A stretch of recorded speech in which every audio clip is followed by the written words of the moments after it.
Welcome back to part 2 of The Dogs and meet Laurence Tuffin. Laurence has been one of the country's leading open race trainers in 2008 and we went to visit him and we asked him where it all started.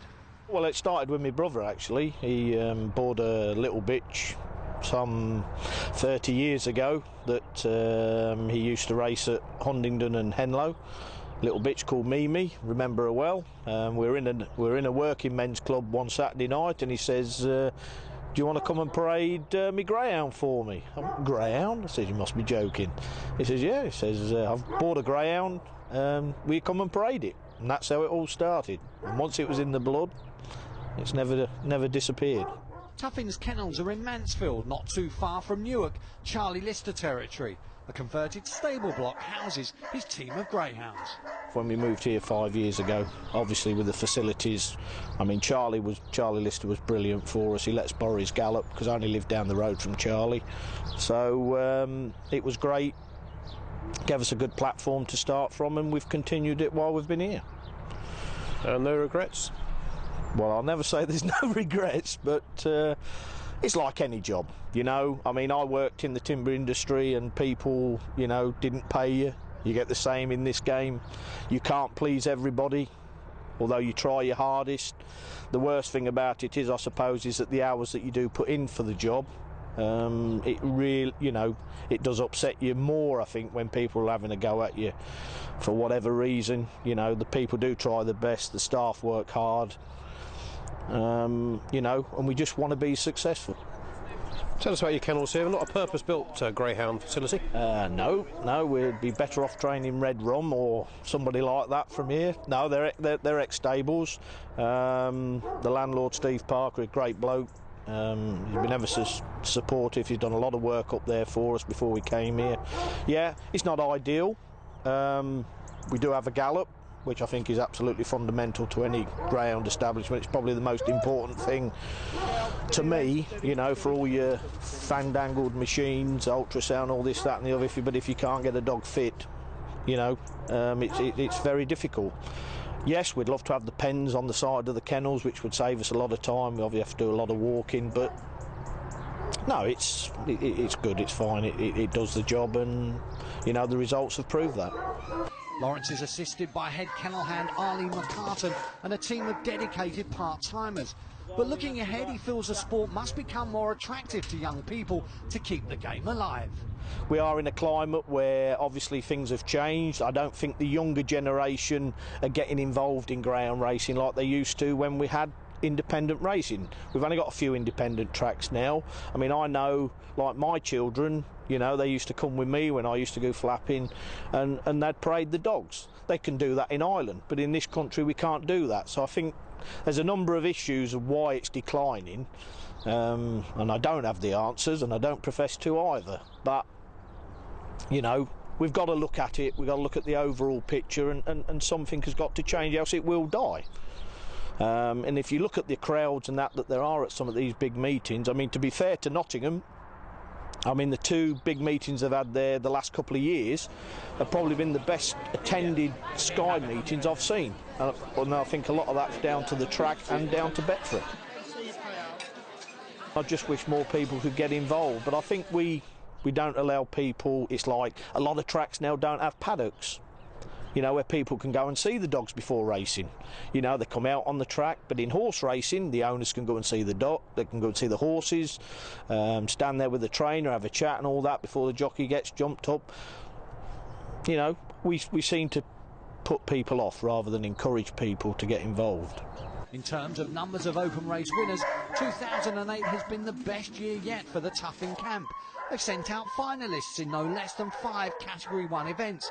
It's been a case of close but no cigar. We haven't won anything yet, which has been very disappointing for us this year. It's been absolutely, you know, to lose 2 nicks and then land up with Commander Chief who in a space of a couple of weeks was absolutely brilliant. The dog's done us absolutely proud. You know, along with A Million Maid, she's been a true stalwart for the kennel this year. Unfortunately, she injured herself in the last race, but, you know, all being well, she should be back next year. You know, we just need that bit of luck just to win that big competition, which would be fantastic for everybody and make all the hard work very worthwhile. A finalist in the Sussex Cup at Hove after moving to Tuffin's base after the derby, Commander Chief was stepped up in trip and reached the gold collar final here at Bellevue. But Tuffin feels his future might not lie over the Stayers trip. Basically, I think the dog has a lot of middle pace, and when you've got dogs coming back at you that don't quite see out the trip, you know, it makes him look like he stays, you know, and he's going to be a true dog over six bends. I've always had that little bit of doubt in the back of my mind whether he is a true stayer, and I think it's proved that perhaps he isn't. 590, maybe up to 630, Monmore, you know, to me would be his limit. But he's absolutely fantastic dog to have. He's had a few little problems recently, but he'll be back in the new year. He'll be taking on all the four bend competitions again, I'm sure. And if we're still there in one piece, I'm sure he'll go back to Wimbledon for the derby. One of Lawrence's proudest moments in the sport so far was parading St Ledger finalist Go Big Hitter at Wimbledon recently for owner Steve Taylor. I was absolutely delighted for Steve when he got to the final. Couldn't believe it. You know, the dog came in there, you know, he did himself really proud, and, you know, Bubbly Totty was a very worthy winner of the final. You know, it was just a great honour to be involved in the race. Where do you think he's best placed? Well, again, I think a short six bends. I don't think he'll never make up into a 680 or 700 metre dog. 630, 640, ideal for him. And again, it's just getting the draw, which I suppose we all need. Bit of luck in running, and I think as he gets a little bit older, you know, you'll see a lot better dog.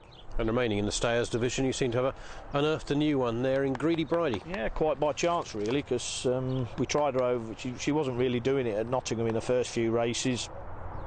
I put her in a maiden at Henlow over 460, and you know, I saw this tiny little white thing come from off the last bend, absolutely fly home. Just got beat half a length, but must have been 15 lengths clear at the drop off. And from that point on, she's looked like a stayer, and she's been, to be honest, she's been absolutely brilliant. She now goes to Coventry for the St Ledger there, and I think she has a very realistic chance. So plenty to look forward to with Greedy Bridie anyway in the next few months.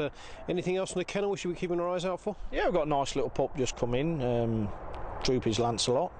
I think he'll have his name changed to Commander Class, because it belongs to Miles Anderton and Darryl Bear. Smashing looking little dog, not too big, which is nice to see. You know, he comes over, he's got quite a good reputation as, you know, on the schooling track. Keep our fingers crossed that he does the business, you know, but probably won't see him this year anyway. It'll be next year before he probably makes the track. You know, and hopefully he'll progress and be a top-class dog for us next year. So as he sits down and plots a path to winners in 2009, we asked Lawrence what he most wanted to do. Win the Scoop 6 and retire. Well, I can't win the lottery because I don't fill out a lottery ticket, so I can't win that. No, I mean, to attract as many owners as we possibly can, keep the kennel strength up as we can, so we can have, hopefully, at the 100 mark next year, you know, and win them, you know, an odd competition or two. That would be fantastic, but we'll have to wait and see.